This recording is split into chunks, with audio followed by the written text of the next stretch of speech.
Okei, žodžiu, pabacktestinsiu šiandieną, ką šiandien teikinau, tai ir kodėl teikinau. Tai prieš market openą mačiau vat va šitus haisus, ant kurių judėjom, taip pat ant tieso judėjom. Tai šiaip biasas buvo bullish, nes formuojam bullish market structure, reaktam nuo 4 valandų fair value gapą. Tai reiškia, dažniausiai judėsim link šitų haisų. Tai žodžiu, ko laukiau. Ten market openą turėjom vat va šitą rejection bloką visą.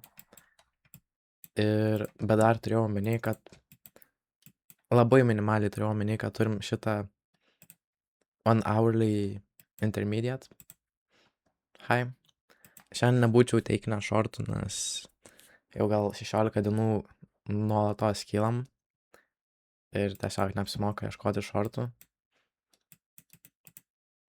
Ir jo, tai žodžiu, pradžiai žiūrėjau vat va čia trado. Per pre-marketą suformavom tą rejection bloką, tada įėjom į jį pre-marketą vis dar, tai nieko nedariau, po to resvipinam šitą ir maždaug vat va čia kažkur buvo 3 sekundžių inversas, tai buvo galimas entris nuo jo, targetinant, kas čia buvo, nu realiai targetant pagal trading strategy arba 1/1, arba 1/2, arba tiesiog haisus, o to šitą arba šitą. Bet žodžiu, aš neteikinau, man nelabai patiko tas, tai aš tiesiog laukiau, kodėl neteikinau trado nuo šito inverso, nes kaip ir sakiau, neapsimoka ieškoti shortų, kai nuolatos kylam. Tai kodėl teikinau vat va šitą longą, tai dėl to, kad jam į šitą rejection bloką pradėjom visai bullish market structure formuoti, tai pradėjom reaktinti nuo šito fair value gapą. Turėjom šitą 5 minučių unfilled. Ir jo, entrinau vat va čia. Ir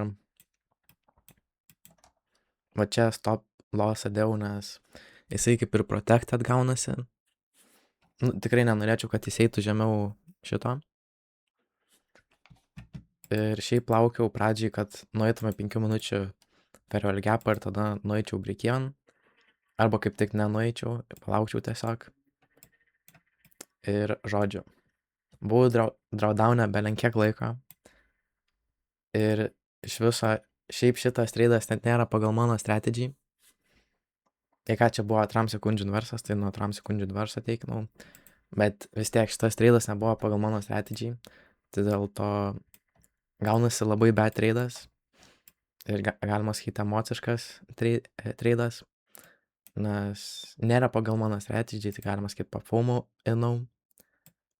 Ir jo, tai va čia laukiau. Po to išėjau iš drawdowno. Sudarom va šitą fair value gapą. Padarėjau stop lossą iki lygtais va čia. Oi. Nu, žodžiu. Padarėjau stop lossą iki va šito. Tada kai pareaktam nuo šito fair value gapą, padarėjau stop lossą iki va čia. Po to kaip grįžom į šitus, nu kai maždaug va čia buvom, pagalvojau, apsimoka labiau va čia dėti stop lossą. Ir išstopautino. Ir po to nuėjo į mano TP. Šiaip būčiau išėjęs anksčiau iš šito, nemanau, kad būčiau holdinęs iki čia. Bet šiaip tikrai galėjau, nes toks vikas, nu labai nice buvo. Labai pagal mano bullish biasą. Bet ką pagrindė targetinau, tai va to šitą ISO high, kuris buvo taip ir neišsvipintas. Tai toks labai geras entry. Tai būčiau va čia, kai ėjom ant ISO arba break even tiesiog padaręs ir nebebūtų risk ir tiesiog paholinęs iki čia. Arba būčiau tiesiog išėjęs iš treido. Tai jo.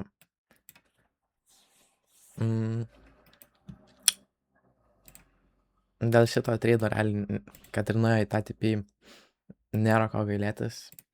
Galėjau bet kada šitam drawdowne būti išsweepintas. Galėjau padaryti kažką tokio ir tada tik tai nueiti į TP. Bet man davė to space biški patrailinti savo stop lossą. Tai pralaimėjau net ten 2000, bet dabar tik tai 400. Tai jo. Ir tai dabar tokie conditionai, kur beveik nieko nebuvo. Drone liquidity buvo aiškus, bet tiesiog tokie konflinsai, kai chopinom čia, nelabai patiko. Nuo to šitas visas range'as. Tai jo. Šiaip labai gėda buvo net galvoti apie paustinimą šito treido, nes tiesiog nei pagal mano strategy, tiesiog pagal emotionus pafoaminau. Bet jo, kaip ir sakiau, noriu šitą channelį padaryti kuo skaidresnį, ko manau trūksta treidime, kad ir gėda paustinti tokius, bet tai darau ne dėl to, kad kažką parduoti ar įrodyti, darau dėl savęs, dėl to, kad patinka tai daryti ir jo. Tai šiandien tik tiek, tai ačiū visiems, kad žiūrėjot, tai čiau.